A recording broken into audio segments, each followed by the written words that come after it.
Good morning, everybody. Welcome. It's not quite 10 o'clock yet, so we'll wait just a couple more minutes.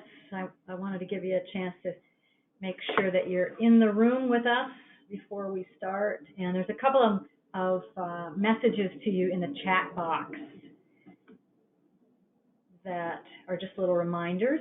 One's an advertisement, but it's about the Connect conference coming up. So you can just take a second and while you're waiting to get on, have a look at those and get your coffee.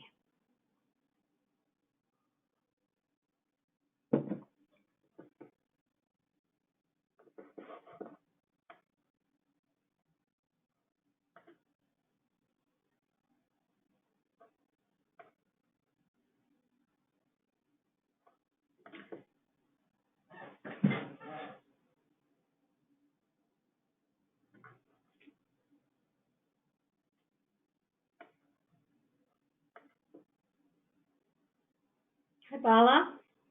Glad to see your name on here. Sorry, you're muted by default, so you can't say hi, but you can write something in the chat box or in the question box if you have anything to say, but nice to see you on. Barbara, Eric, Lacey, Mary, Lucas, Rhonda, hi, everybody. We'll just wait one more minute and let folks find their way here.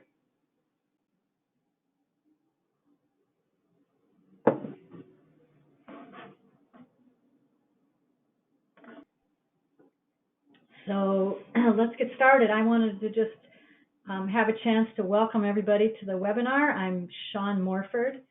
I'm the Executive Director of the Network of Oregon Watershed Councils, and I'm the moderator for the session today.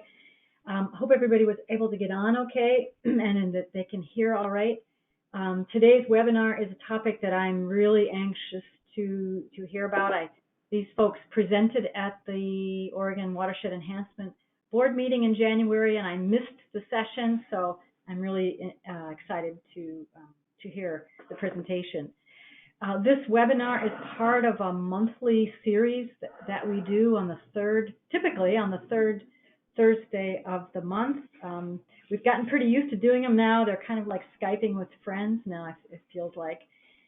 We have about 23 people registered for today, and we're really happy to have everybody from land trusts, watershed councils, SWCDs, and there are some partner organizations that are on today too. So in a minute, I'm going to hand it over to Jessica McDonald, who's the Associate Director for the Greenbelt Land Trust, but I just want to go through just a couple of housekeeping things that many of you already are familiar with, but in case you're not, everybody's muted by default, but there are a couple of ways that you can intersect with us here. One is that you might see a little hand icon on your screen, and if you want to ask a question or make a comment, you can raise your hand, and part of my job today is to watch for your hands. And at the right moment, I'll interrupt the speaker and unmute you so that you can get your voice in the room and ask your question. The other way to interact is to type a question in the question box, and I'll be monitoring those questions, and I will find the right moment to put those questions out. So again, you can either raise your hand or type a question in the question box. If you do raise your hand and you make a comment or a question, be sure to lower your hand when you're done so we don't call on you again. The PowerPoint presentation for today is posted on this webinar, so you should be able to download it if you would like to do that as we go, but it's also going to be posted on the Network of Oregon Watershed Councils website after the webinar, along with the recording for today. So just a quick commercial about next month's webinar. It's March 15th, so exactly a month from now at 10 o'clock. And that session will be especially interesting for folks that are doing outreach and who are responsible for doing outreach. Our communications and media consultant, Natalie Bennon, is going to be with us. And she's going to be talking about how to use the news media for your outreach, how to take advantage of working with journalists and how to do it, why to bother storytelling with journalists, and I think it'll be a really engaging session. The partnership has brought Natalie on as a contractor to help work with all of you to get your stories out in the news media. So that's a really great session to come to. These webinars are available to anybody who wants to use the media for connecting with your colleagues, or if you have a topic that you want to share, like Jessica and Holly are going to do with us today. Please keep that in mind, that the technology is available to all of you at any time. So if you want help getting things set up, we can do that. Last thing I want to say is that at the end of this webinar and in the future, as long as we remember to post them, there will be a short survey. And these surveys are to get your feedback on this webinar, particularly in terms of what difference it makes to you. Our funders want to know whether or not the offerings that we give make a difference to you and ultimately to conservation. So we need to be collecting good data on results and impacts. So please take a moment, and it will keep our funders happy.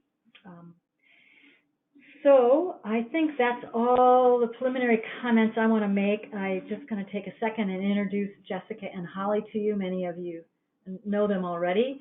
As I mentioned, Jessica McDonald is the Associate Director for the Greenbelt Land Trust, and she's in Corvallis.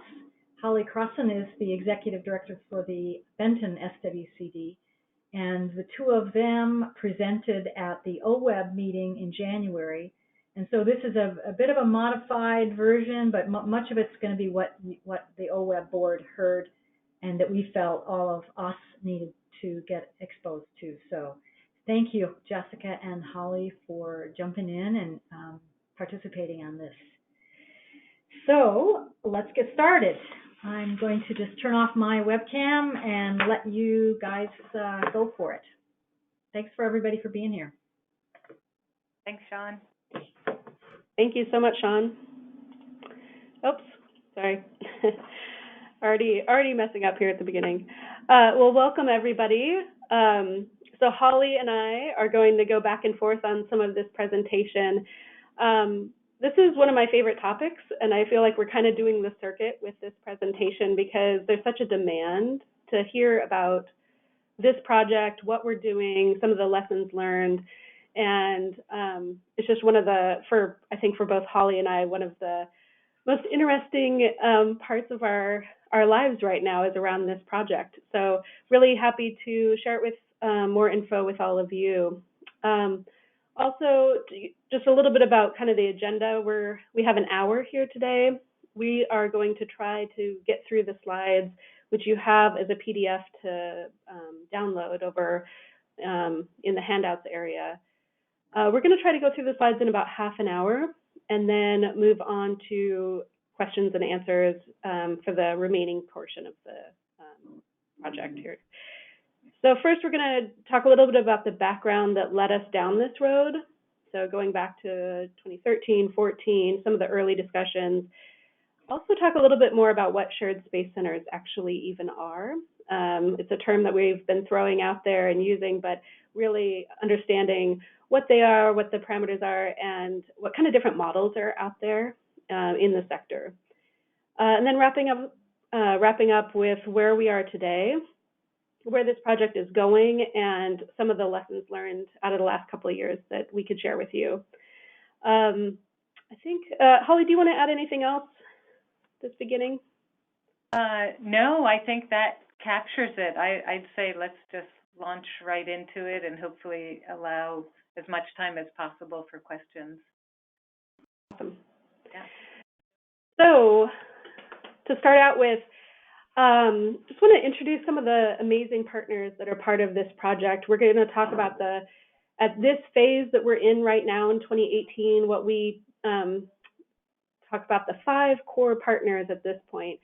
And who we're talking about is 5 partners located here in the Mid-Valley, the Benton Soil and Water Conservation District, Cascade Pacific Resource Conservation and Development, the Corvallis Environmental Center, Greenbelt Land Trust, and Institute for Applied Ecology.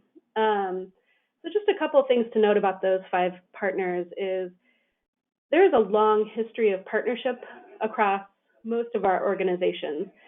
So we didn't really just jump into this shared space project as new friends and new relationships. A lot of us have deep programmatic and planning relationships that go back for years or decades. And one of the ones that I have been so appreciated Greenbelt being a part of is a really strong partnership with Institute for Applied Ecology and the Benton Soil and Water Conservation District around environmental education and volunteerism here in Benton County especially. So these are some of the areas that we have enjoyed working across program areas within our organizations. So it's something where we weren't starting from ground zero. These were more than friends that we were starting with, people that we have a long history and working relationships with. And so that's kind of the background and who we are talking about today in that partnership. So going back to what we call sort of the beginnings of this project was back in 2014, probably many of you attended the Within Our Reach conference held here at Oregon State University. And at that conference, which had been going on for a few years before that, there was one specific session called Scaling Up by Shacking Up. And it was a straw man discussion about formal collaborations, from mergers to programmatic collaborations, formal partnerships across organizations. Kind of a straw man discussion about what would mergers look like across the Willamette Valley. And that really kind of kickstarted this idea between the partners here in Benton County around just informal conversations over coffee, like, well, what are the biggest challenges you're facing? And definitely the number one thing that kept coming up was our own space, like our own office space. We started having discussions about, hey, how much do you pay in lease rent? Oh, and how much space do you have? And how many staff do you have? And just kind of compiling some of that early information, putting it in, tables and Word docs, and just getting us to a point where we're understanding what is our baseline? Where are we all starting from? We did not know that this would end up where we are today. But it was the roots of that conversation of kind of putting out a really creative idea at that conference and saying, what does kind of a real scaled up form of partnership and leveraging of resources look like across organizations? And one of the things that between the 4 partners that started in this early discussion, which was a little different than who the partners are now, it was Greenbelt, Benton Soil and Water, Institute for Applied Ecology, and Marys River Watershed Council. And so between those 4 partners, I think one of the other things that was sort of special about us is we had already all been thinking about the limitations of our office space and what we might be doing about that within our own organizations. We had already started those conversations. 3 of the 4 already had in their strategic plans specifically called out as an objective or as an outcome to look into either new office space or shared office space opportunities.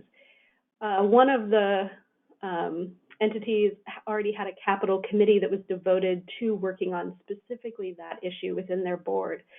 And Holly at the Soil and Water Conservation District had already initiated a building reserve fund to start planning for what those opportunities and alternatives might look like for their organization. So again, just sort of putting out there, this wasn't a conversation that kind of came out of the thin blue air. While it got legs from that conference, there actually had been a lot of traction before that time within each of our organizations. Holly, do you want to say anything else there? Yeah, I'll just add that as part of our, as an SWCD, ODA requires that each soil and water conservation district have a 5-year strategic plan or a business plan.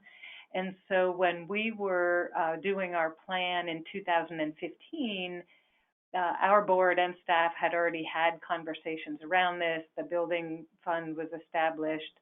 And so this creation of a shared service center is in our strategic plan. And, that's been really important for us to have that as kind of the centerpiece of one of our goals to enable us to explore it further. Yeah, and if you opened Greenbelt's 5-year strategic plan up, you'll see probably a very similarly worded outcome or objective in there, which was to research the opportunities around shared space or seek alternatives for our own existing office space. So it's amazing how much synergy there was between a lot of the organizations even before we started to come together around this. So first, just to back up a little bit, what exactly are shared space centers? We talk about them a lot. Some people, you might see the term nonprofit centers. We've been kind of hesitant or careful to not use nonprofit centers just because it really doesn't have to be just nonprofits in a center. And most we'll talk about across the country, what is the average sort of tenant mixture? And while nonprofits are the bulk of that tenant mixture at the average shared space center, it can also be for-profits, consultants, government agencies, a whole individuals, a whole mixture of different groups working within one area. But really, we're mission-driven organizations share space for mutual benefit. That's pretty much it. So it can look very different all across the country or regionally. Every space is unique. It's a movement that also really has been around for a long time, but really the current shared space movement gained a lot of leverage and traction in the early 90s when nonprofits, especially in places like San Francisco or New York, where there were the real estate in those markets in the 90s just started to skyrocket. And those nonprofits were getting priced out of their own communities. And so it was really out of just a base demand that nonprofits start co-housing together. And since then, it has really grown as an entire movement that we've learned so much more about than I ever thought we would in the last couple of years. So Holly's going to talk about some of the common benefits and values that we see coming out of the shared space world.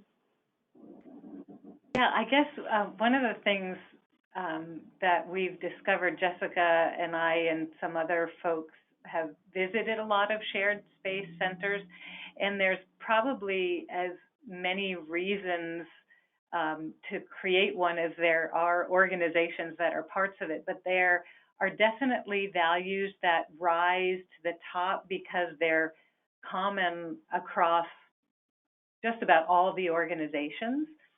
And so, and that's certainly true for our group of 5 organizations as well. So the values range from, direct benefits to all the participants and tenants in the building. And, some of those are listed on the slide here.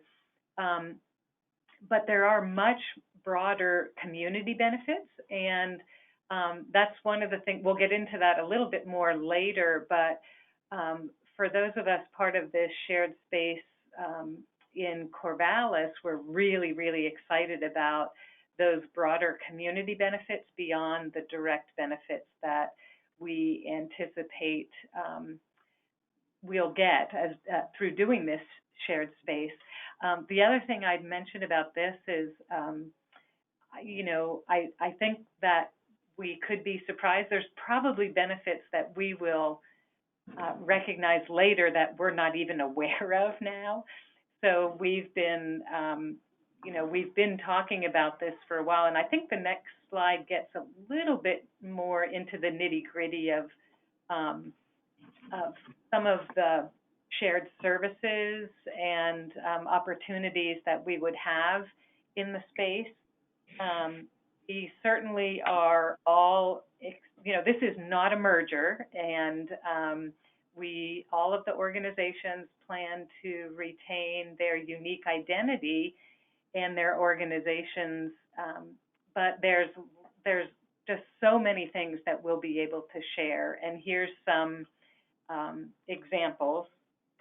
There's, we currently have a lot of duplications. We all have kitchens, we all have copiers, and so there's a lot of the no-brainer sorts of things, equipment sharing and sharing services. We have not worked out all of the details of this, but there's just a lot of options before us. And then I would say one of the things that we're really excited about is the potential for sharing event space and sort of a community commons space, and there's a lot more exploration that we'll be doing for that ahead. But anyway, this gives you an idea of some of the things that a lot of the centers look at and that we're contemplating as well. No firm decisions yet, but that's certainly a big part of the conversation that's ahead for us.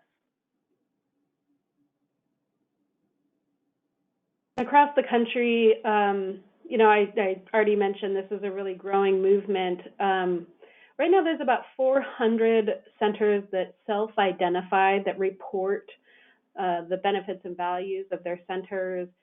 The reality is the number is much higher than that, but these are the ones that are an active part of the sort of tracking of the metrics around the outcomes and benefits around shared space centers. And when we look at our center that we're going to be talking about in just a minute, it really does fit in this kind of average one, which is about 35,000 square feet, an average of about a dozen tenants in the building. So our center that we're looking at, we've seen a lot of similar, when we look out at other examples around the country, we kind of see ourselves reflected in many of those, just purely by the logistics and the size and scope of the building that we're looking at. And just another example that in the last, in a 4-year time period, how much this movement has grown, doubling the number of shared space centers between 2011 and 2015. I think we really also see that reflected in funders as well. There's a growing interest, as we've all seen probably, that there is more formal collaborations, leveraging of resources, reduced costs amongst grantees, and sometimes even a push towards ideas to create collaborative, more formal partnerships or mergers. So this is a really creative alternative to that, and I think that's one of the reasons, excuse me, that we see these growing, as well as obviously rents going up, and so people kind of forced to seek alternative solutions for their centers. Across the sector, there's really 3 different types of shared space centers. The most common is multi-sector. It's really just a building or a place for people to rent at a reduced cost. So a lot of these, we see these happening in places where there is dramatically high rent, and lease rates are so high that really out of demand, they're just nonprofit centers or shared space centers where people can exist in and continue their organization at a reduced rate. We really fit into number 2, programmatic theme center, because we're looking at a center that is formed around organizations that carry similar or like-minded missions. Ours, I think we could capture under the environmental sort of programmatic center. And then service center is a great example of that, is something like a veterans center, or one that Holly and I visited this last October in Denver, which was a center devoted to victims of domestic violence. So a woman or man could come in the front door from intake services, and then throughout this entire building go from legal counsel to job training to child care to, all around the building. You're going to be able to get sort of a service center really for all the needs of one client. Really inspiring. We have a question. Yeah, we have a question. Is the gross revenue per center or per tenant is the question? The gross revenue is per tenant on that previous slide. With average budget, Thank you. And again, I think I mentioned this before, that tenant mixture average is broken down. The bulk of it is nonprofits, but there are, as we've seen through many of the ones that we visited or researched, a diverse mixture, and it really depends on that community and that, what the needs are. And ours is definitely going to be a mixture. We already have a special district, sort of a quasi-governmental organization with the SWCD. As we look to future tenants, we're also looking at potential for-profit or other government agencies that might be a part of our building as subtenants.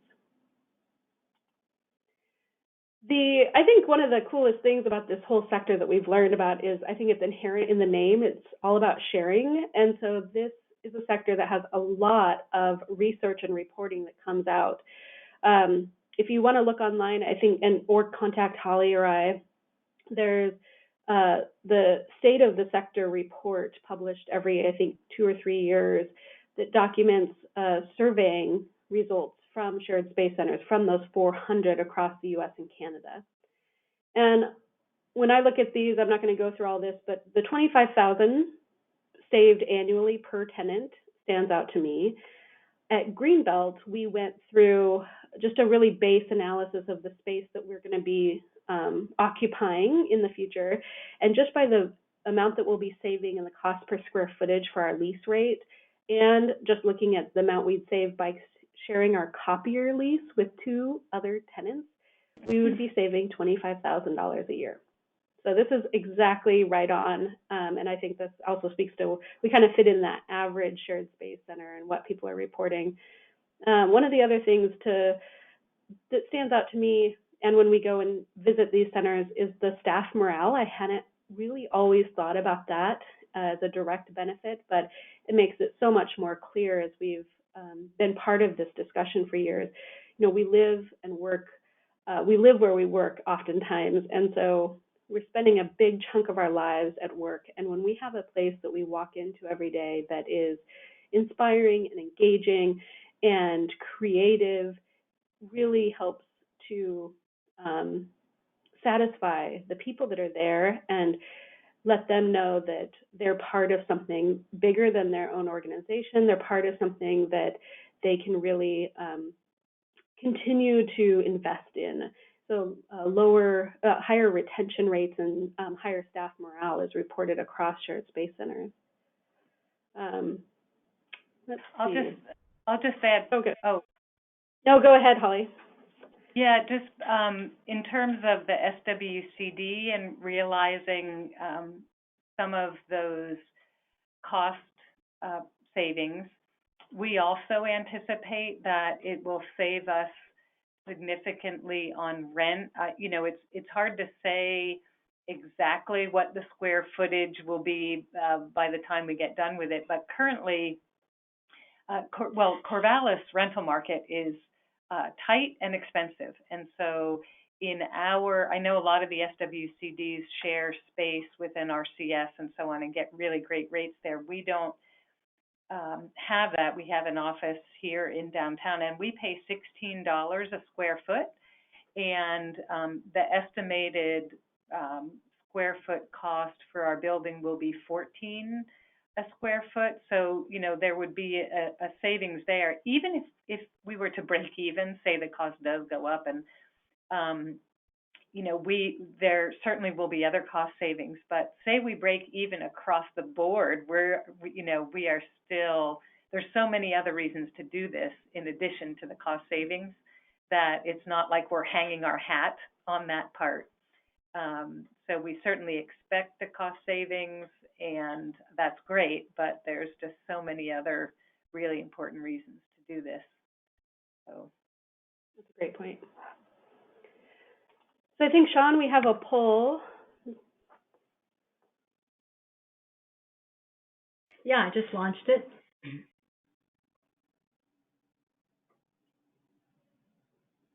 And can you read that poll, Sean? I don't have it right in front of me. Sure. Has your organization ever considered a merger or a consolidation of your organization or some of your program areas? And people are voting, so they figured it out. Looks like, oh, they're still coming in. I'm just going to wait a second. Yes, about 70% have and about 10% aren't sure. So the vast majority of organizations that are on this webinar have said yes. What was the percentage for yes? Sorry, I don't see that Yeah. either on. Yeah, 70% said yes. Great. Is it, do you think we're wrapped up for the poll? Yep. Okay. Yeah. I think that is not surprising at all, especially within our sector, and most of the organizations that, both at Greenbelt and the ones that we work with, I feel like have had even just general conversations informally about what would that look like? What are the options out there? So as we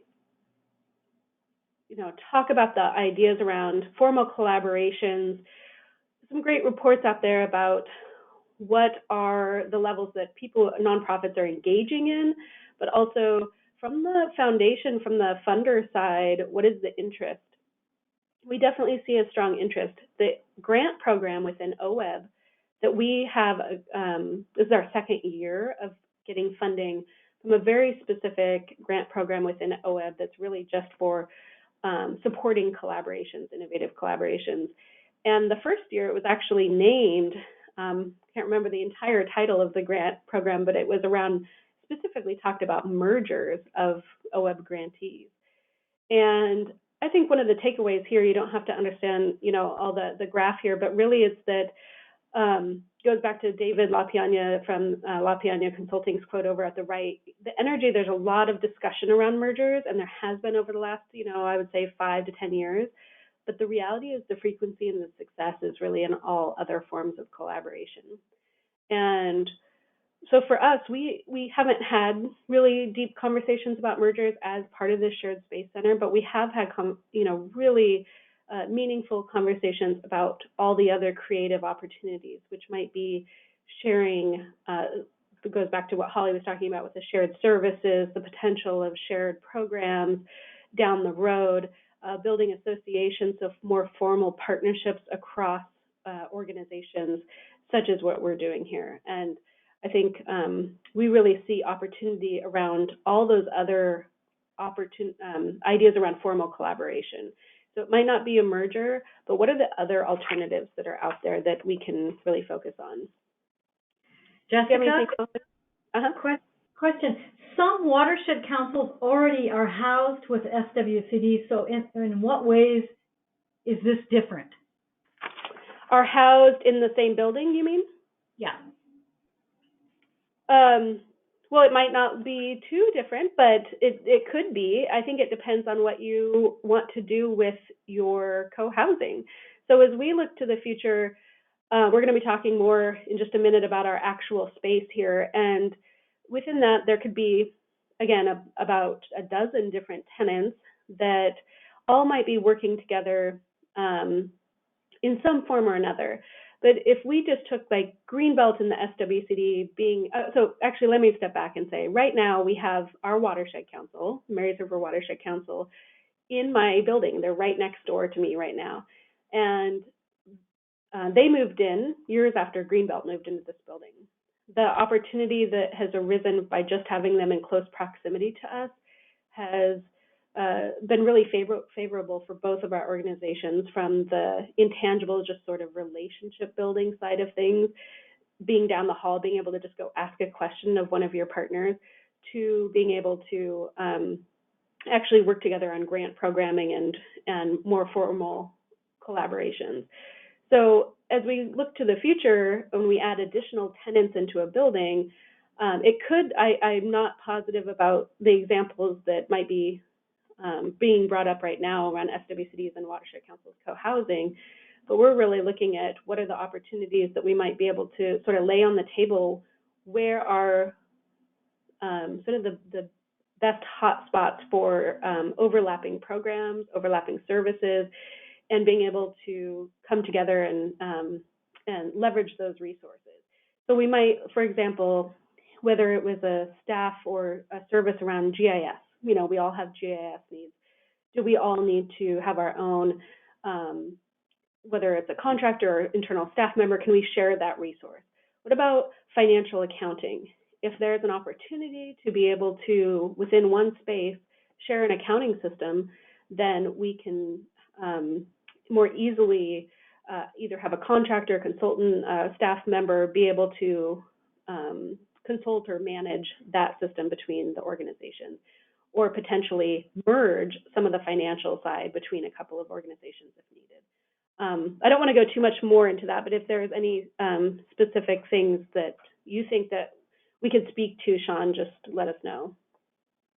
One thing I'll add with that is just opportunities for grant writing and management. As everybody knows, funders are increasingly looking at the strength of partnerships when they're awarding grant funds. And, that's certainly happening whether or not people are residing in the same building. But it is infinitely easier just, for planning and bouncing around ideas. If you are physically located in the same building, certainly physical proximity does not guarantee that you're going to collaborate to the level that some might wish, and it takes an effort on the part of all of the organizations to really make that happen. There's got to be a commitment for it, but I think the physical proximity certainly helps.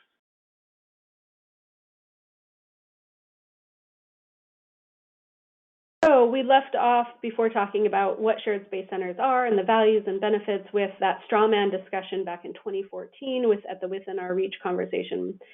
So as we noted, we really started to progress down more of an informal discussion, setting our baseline. What are people doing? What are we paying right now?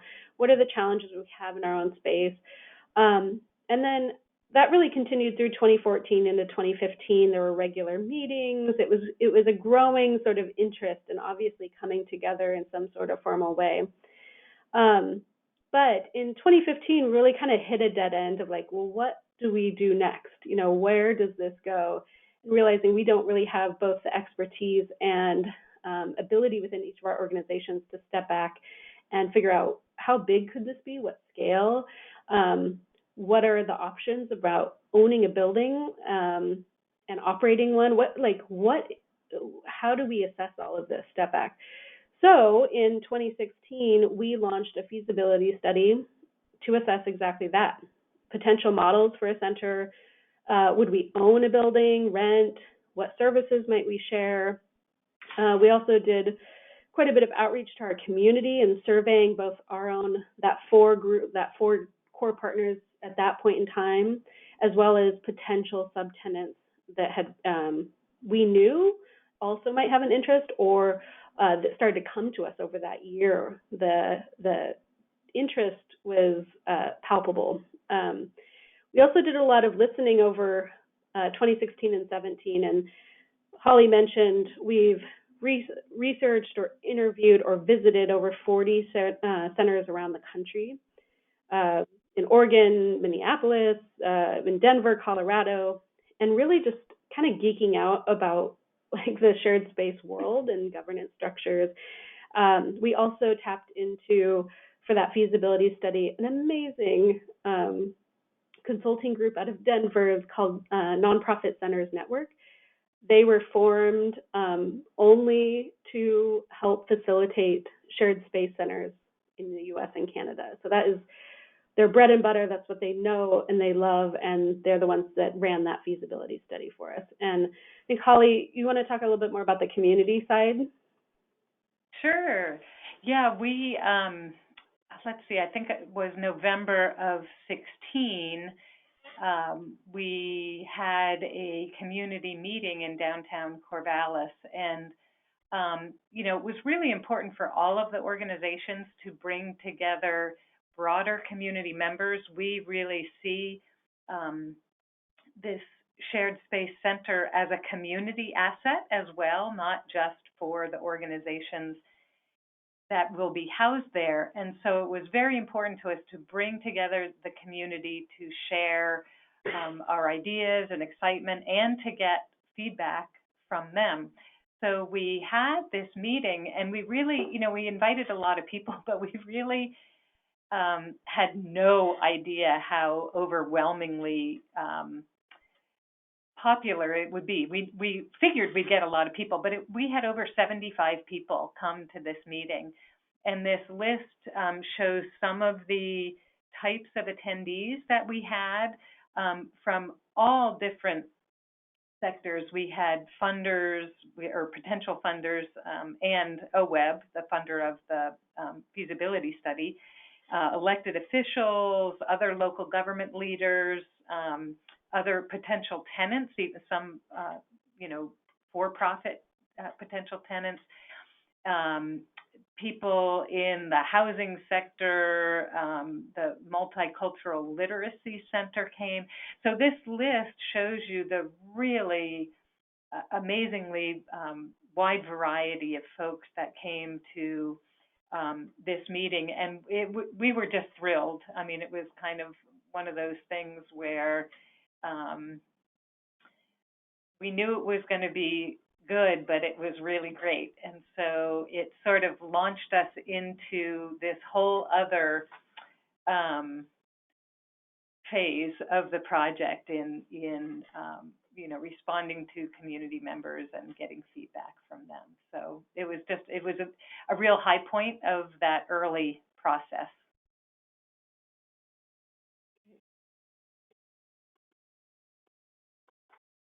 So Jessica mentioned the feasibility study that the nonprofit centers network in Denver did for us, and we're eternally grateful to OWEB for providing the funding to enable us to do this feasibility study. And one of the things that was such an important part of this was to look at our options. So we had three. You'll see option 1, 2, and 3 on the slide. We really wanted to get a pretty broad idea of the types of costs that we'd be looking at for these varied options. So the first one was purchasing an existing building in our downtown and doing renovations to that building to make it fit what we needed. The second option was leasing a new building. And the third option was purchasing land and, so owning the land and building a new building that we would own.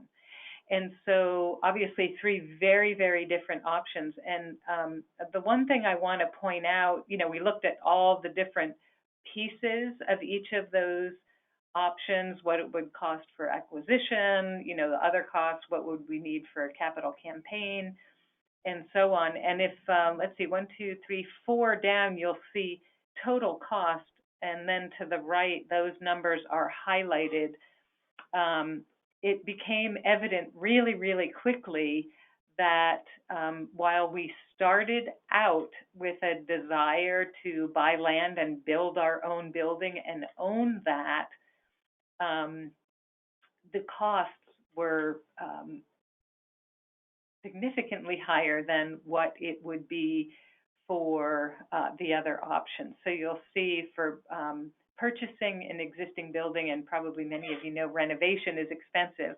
And so we actually, and just to point out that we had actual site, these weren't theoretical numbers. We did have a building downtown that is for sale.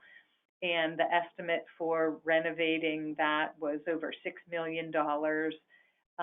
For the third option, there was a piece of property that would probably have been a really great site for us, and to build kind of this campus idea, but that was over $7 million. And so this middle option, number 2, where there would be a tenant-ready building that we would lease and not own, became really something that we started looking at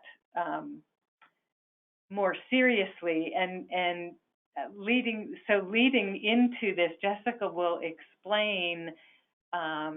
It's one of my favorite sayings is, "Chance favors the prepared mind." Louis Pasteur said it like hundreds of years ago. But so here we were at this place where, we had just had this amazing, we have the results of the feasibility study. We had this amazing community meeting where people just came out of the woodwork to hear about this. And we're thinking, gosh, the numbers look a whole lot better in option 2. And then something really amazing happened. And so Jessica can tell you more about that, one of the outcomes of our community meeting. Yeah, I mean, as Holly mentioned, you really have to you have to have somebody to work with you on a master lease. When we started to learn more and more about that, and fortunately for us, we do, which I almost feel bad sometimes sharing a lot of information about this this amazing person that we're working with, because it is it's a rare opportunity, I think, and yet it does speak to exactly what Holly said, that if you have a good idea, you have a strong partnership, you have the backing, you have an extreme, community interest, then inevitably you're going to have opportunities that come out of the woodwork, literally, as the photo shows. So when we started this project, we never would have known that we would end up working with this gentleman, Alan, a local builder and landowner. He's a 6th-generation Corvallis resident, which is a long time here in Western Oregon, as a member of Greenbelt. Greenbelt just celebrated our 29th year as a nonprofit organization. He's been a member of ours for 29 years. We knew that he had a strong commitment to conservation, and I had invited him to that community meeting, really not knowing where this would lead. And right afterwards, he approached us about a 3-story building that fit almost perfectly our space needs, that he was going to be groundbreaking on in 2018. And he'd always thought of it as a center that might be able to hold environmental organizations and reduce their costs, and be able to build some more synergy between the organizations and be a community resource. And we're like, wait, what? This is too good to be true. But this is a person that exceeds really all expectations in our community around civic engagement. He has an amazing reputation amongst the community, amongst builders. It's just somebody who really is coming at it with their full heart. We also, though, did not just take the reputation for its word. We spent almost over 6 months, really, looking at this as an option, talking to his tenants, doing visits to his tenants. He has many other buildings that he has worked with the tenants to either build or has built and had or renovated and had them as long-term tenants. He's never had a tenant that left other than that for their own reasons, that they had to leave or that they were moving their business somewhere else. But he has the most longevity of tenants, I think, in Corvallis. And really what we heard over and over again from these well-respected businesses all throughout Corvallis that were his tenants saying, I can't believe this opportunity has come up for you guys. If you do not take this, you are idiots. And so pretty much that was the word. And we, after quite a bit of due diligence, in the summer of 2017, Greenbelt signed a master lease for this future building, as yet unbuilt, effectively holding it for the partners until we decided as a partnership what kind of governance structure, what are we going to do to hold the building in the future. But so we're really an interim master leaseholder, so we signed and held the deposit for that space. And here in this photo is one of the log beams that Alan has been collecting these pieces of wood, these timber to dry out for years for this space that he had been planning and queuing up after his project he's working on now ramps down.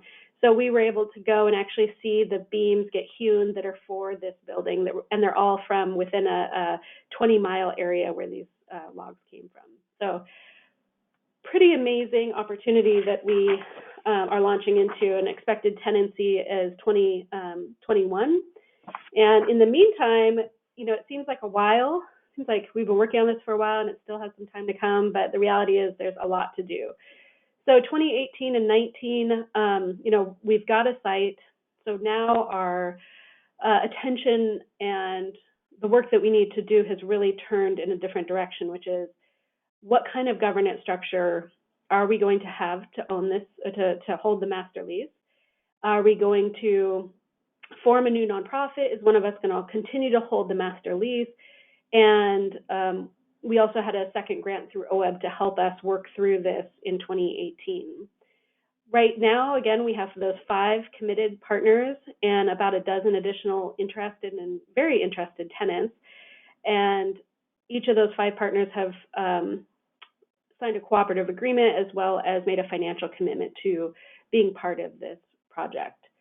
So I know we're getting a little bit down to the wire on time, so we might pick up the pace a little bit just through these last couple of slides. So the governance models that we were talking about really are 2 different options now that we have the site and we're looking to the future. Either, again, one of the entities continues to hold a master lease and subleases out to the different organizations, whether they're for-profit or nonprofit or government, or those organizations come together, those 5 core partners, and form a community, a new nonprofit to hold, to be the owner of that lease, but also maybe to do other things in terms of enhancing collaboration and having its own strategic plan and vision for the space and for the tenants inside. So when we look at those different options, we're really looking at master lease or community nonprofit and just looking at the risk. So this is a really consolidated viewpoint of that, but we have spent the last 5 or 6 months really in the depths of what the pros and cons of these discussions are. Setup expenses on a master lease is very low because the entity, if Greenbelt continued to hold the master lease, we're already here. We already form. It's very easy for an entity to just continue and take on a lease. Whereas forming a new nonprofit, the setup part of that is going to be relatively high. So we, in the end, we consulted with Nonprofit Centers Network to help us guide us through this. And in the end, we found out we actually could do either. Either were open to us. Many shared space centers kind of have these discussions, and it becomes clear that one is the overriding option because of different structures or different limitations within the space or the groups that are involved. We didn't have that. The reality is we could do either. So we kept coming back to instead, what is our mission for this organization and for this space? What is the mission for this space? And how can we then create the governance structure that reflects that? And so this actually comes back to the fact that we did a mission, or what we call a theory of change for the space, a year before. And Holly, if you want to take that over. Sure. So in January of 2017, the original partners developed this aspirational theory of change statement, and the 2 newer partners, Corvallis Environmental Center and Cascade Pacific, definitely are on board with this. I think we changed 1 word. They were given the opportunity to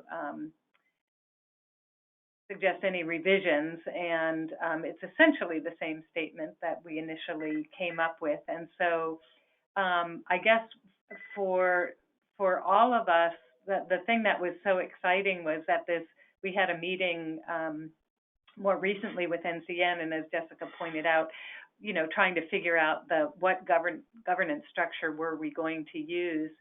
And we're all just really excited about our group moving forward. We think that the building and all the organizations and people really will be change agents in our community. And this photo was actually taken at the more recent, gosh, time's flying. I think that was in January, or I don't remember exactly when it was, but we started out really having very different ideas about the governance structures. It was a really great conversation.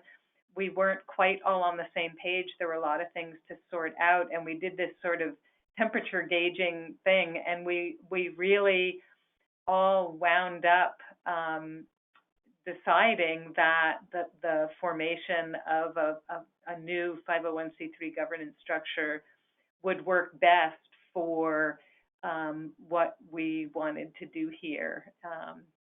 So anyway, here we all are with some of the board members of each organization and the rest of us on the project. So a great end to the meeting.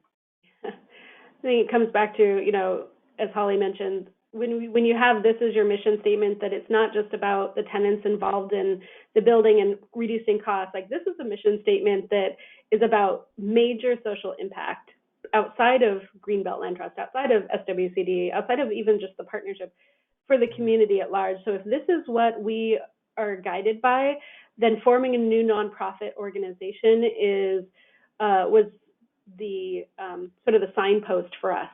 And that meant that forming a new nonprofit holds us accountable to this type of a mission. If this is our mission, then that is the governance structure that clearly rang out as the option. And we had to work through all those discussions in order to, guide us to that. But in the end, it was evident that if we really believe in this kind of societal impact, then we're forming a new nonprofit organization as well. The other thing that came up in the discussions was, as excited as all of us presently working on this are, 50 years from now, we won't necessarily be part of what we're doing right now. So we felt that this was the model that really would hold together best for way in the future as well. So, that was part of the discussion too. Well, gosh, 50 years and more from now, how is this going to work? And what model best represents potential for great success for us to do this sort of aspirational coming together? So I know we only have 3 minutes left, so I'm just going to go to the last slide here. You have the other ones. And you have Holly and my email address and phone numbers down there at the bottom. These were our theory of,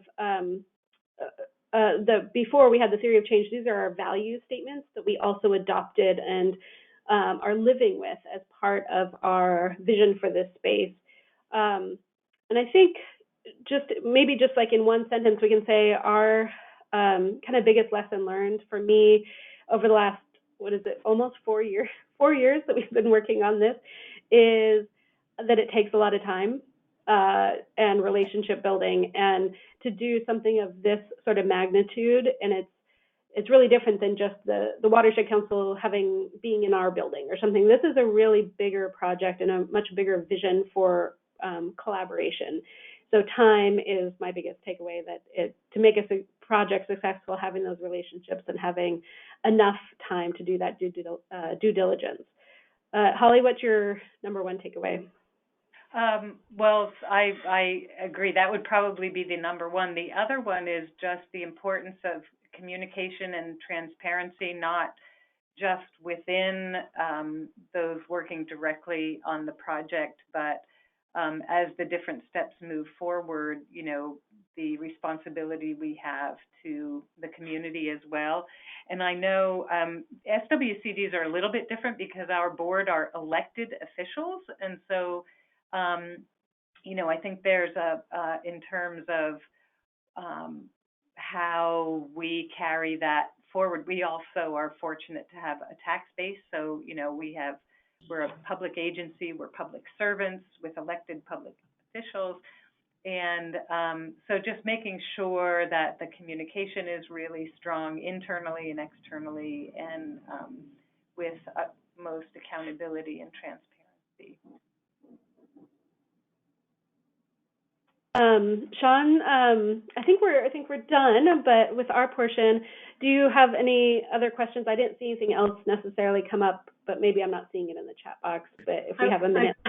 Yeah, this is a good time to invite any questions or comments. If 73% of you said yes to whether your organization's ever considered this or a shared space or collaboration, let's open the lines and folks can share their thoughts. I'm curious, do you see yourself in this story at all? Just kind of general thoughts and feedback about the relevancy of this to you would be great. Just a little bit of dialogue on that. If anybody wants to comment, I will be happy to unmute you.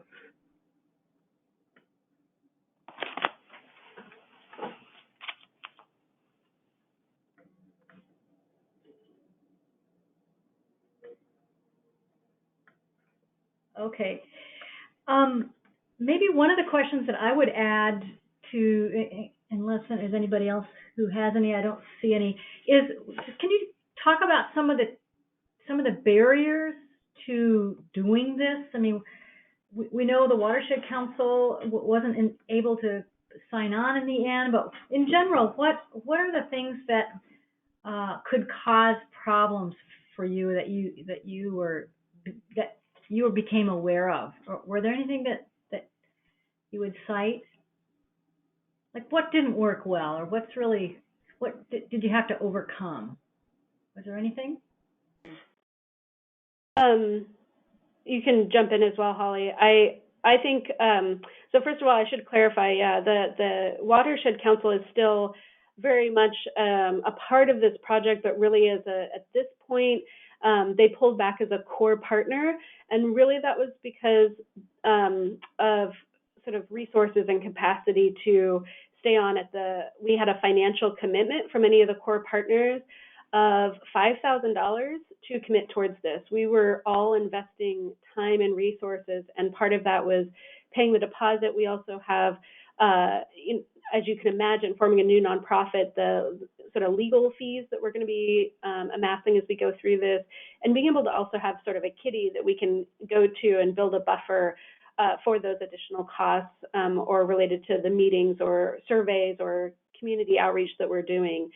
So first of all, I'd say that could be a barrier, certainly, especially for organizations that just don't have that sort of financial resources that they can invest at a short notice.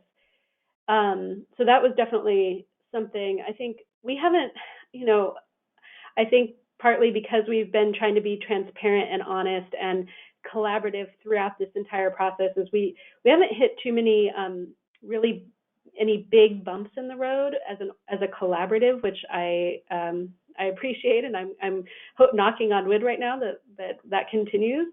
I would say that we also kind of lucked and also had relationships with this amazing opportunity with this builder that might not be something that can be picked up and just transferred to another region or community.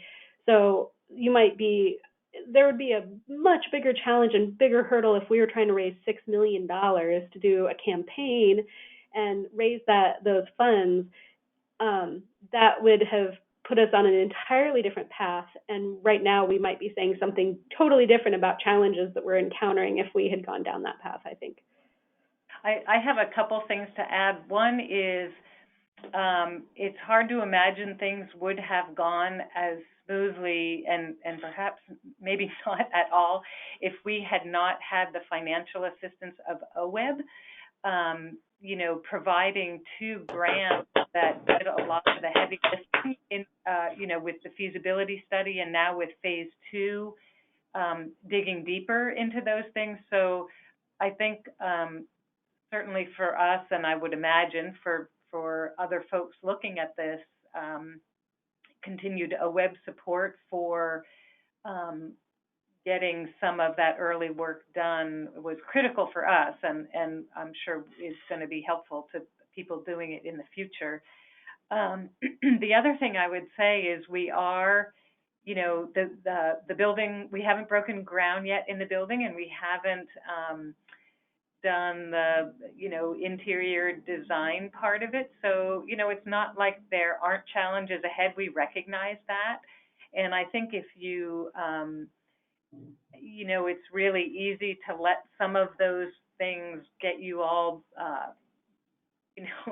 frustrated or depressed or whatever. But I think, you really have to have an open mind about this and be open to accepting the challenges, because they will come. I think that we've probably done the easier part. And so, I would just say be ready for surprises, big and small, and good and bad. And yeah, leave it at Thank that. you. Thank you so much. So I'm going to close this off here in just a second, but I want to make one last statement about, so collaboration is a continuum, right? There's ways of not working together at all, and then there's the deep end of the continuum that you guys are working on. And it's really inspiring to see what is possible at that, what I would say is probably the far end of that continuum for collaboration.